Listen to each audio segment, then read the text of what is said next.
احنا في منطقه بتاعه الشلال الاول. احب اتكلم على حكايه الشلال دي. يعني النيل وبيجي اصلا من الجنوب، لكن اللي اكتشفوا منابع النيل بيجوا بالشمال، عشان كده سموا الشلال الاول من اسوان. انما الحقيقه الشلال الاول بيبتدي من ايه؟ من السودان. قصه الشلال دي هو اصلا مش شلال، يعني في خطا دارج في كلامنا احنا نقول ان هو شلال، انما في الحقيقه هو جندل. ايه بقى معنى كلمه جندل دي؟ جندل دي عباره عن صخور جرانيتيه طالعه من وسط النيل في مناطق معينه. الصخور دي لما بيتدفق فيها النهر اثناء الفيضان بيعمل كميه كبيره جدا من فقاقيع الميه، فاللي يشوف من بعيد يشوف ان في رغاوي كتيره كده، منطقه بيضاء. في الفتره اليونانيه الرومانيه اليونانيين جم لمصر، لقوا ان المصريين بيسموا الجندل ده بيسموه سنسل. كلمة سنسل بالمصرية القديمة تعني الجندل. فلما اليونانيين سألوا المصريين ببساطة يعني هو يعني ايه اصلا سنسل دي، فهم وصفوا المصريين الجندل، يعني فهموه ان دي عائق للابحار في النيل بالذات لو المية واطية. وفي نفس الوقت لقوا اليونانيين ان المصريين كانوا بيطلقوا هذا المصطلح عشان يوصفوا العائق في الرؤية اللي هي المية البيضاء. فكان اللطيف اليونانيين لاحظوا انه عائق في الابحار في النيل، وثم عائق في الرؤيه في العين، وهنا في ميه بيبقى لونها بيضه في النيل بتدفق الميه من الجندل، وفي مع العائق في الرؤيه ميه بيضه في العين. فهم عملوا ترجمه حرفيه للمصطلح المصري سنسل لكاتاراكت، وحتى الان هو ده المصطلح المستعمل طبيا في وصف الميه البيضاء بتاعت العين وفي وصف الجندل.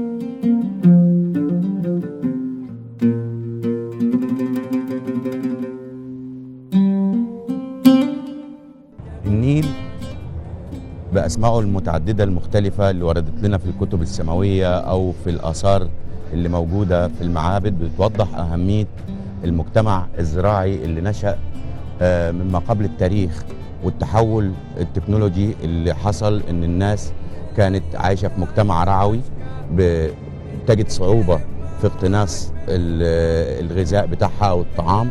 النيل وفر لها مصدر رئيسي للغذاء على مر السنين، على مر العصور، ابتداء مما قبل التاريخ لمصر الفرعونية اللي هي الدولة القديمة والدولة الوسطى والدولة الحديثة. قامت الحضارة دي والتحول من مجتمع رعوي متحرك إلى مجتمع ثابت زي ما شفنا في صخرة سهيل. التكنولوجيا برضو بتاعت تقطيع الأحجار من هنا ونقلها عن طريق النيل، يعني النيل كان هو مصدر رئيسي للحياة وللتنقل. ميته اساسا كانوا بيقولوا عليها ايام الفراعنه بتنبع من ارض الارواح اللي هي هضبه الحبشه. وعشان نتخيل مع بعض هضبه الحبشه دي ده جبل زي برج من بيبلغ طوله حوالي 5000 متر، بتقع عليه كل سنه شهرين من السنه في يونيو ويوليو كميه بتقدر ب 900 مليار متر مكعب بتيجي بتنحدر. جزء كبير بيروح البحر الاحمر، والجزء اللي بيوصل لنا احنا والسودان حوالي 85 مليار بيمشي النهر في الصحراء بيخترقها، والصعوبات اللي هي الجنادل اللي بيخترقها حوالي 6 شلالات زي الشلال الاول ده اللي موجود عندنا هنا في اسوان، ولغايه ما بيوصل هنا هو تقريبا من ال 85 مليار بيفضلوا 55 مليار اللي بيخزنوا كل سنه في بحيره ناصر.